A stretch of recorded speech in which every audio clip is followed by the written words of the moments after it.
Good morning. I was thinking about the importance of family support for people that have bind. Bind is benzodiazepine induced neurological dysfunction, also called protracted withdrawal. Generally, people that have long term withdrawal symptoms maybe long after they've stopped taking a benzodiazepine. Uh, Sometimes even symptoms while they're still taking it or going through the tapering process of trying. The symptoms can be unusual. Or unusual. They can manifest in ways where it seems like the person may have a different condition. It may, uh, manifest in different ways. Like, for example, neurological symptoms. Person might have a pain syndrome, a neuropathy. They might have gastrointestinal symptoms. Gas, bloating, diarrhea, constipation. It might look like they have IBS and they don't. It can be, it's presenting as something different than what it really is. They might have allergy symptoms. They might have extreme anxiety. And often these symptoms are triggered by things throughout the day. A person going through this needs to protect their boundaries of what they expose themselves to. Stress. For example, if maybe a person takes the subway to work or something, and it's extremely stressful. That if there's any alternative, some other, if you can avoid things that are extreme stressors that are causing these escalating symptoms from autonomic dysregulation, where your fight or flight response kind of gets out of control and just keeps escalating.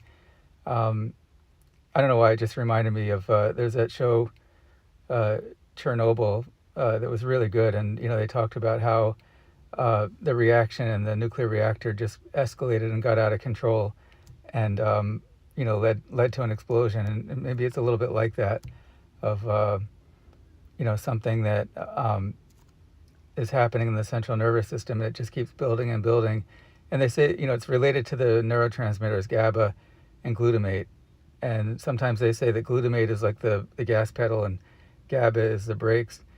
And so if there's an imbalance and there's too much glutamate activity, it's kind of like, when you accidentally push on the gas pedal and you were supposed to push the brakes, and you might have a crash or, a near miss. But anyway, the thing of family support is, things that can trigger, might even include you wake up with symptoms, and that might be from that cortisol surge in the morning. But also interactions with people close to you. You might have a really supportive family member who's helping to take care of you, and they understand the condition. But every once in a while, there's a little bit of an argument or disagreement on something, and even small things can trigger symptoms. And it's difficult. Like, say, in a marriage or relationship, it can be difficult for both people.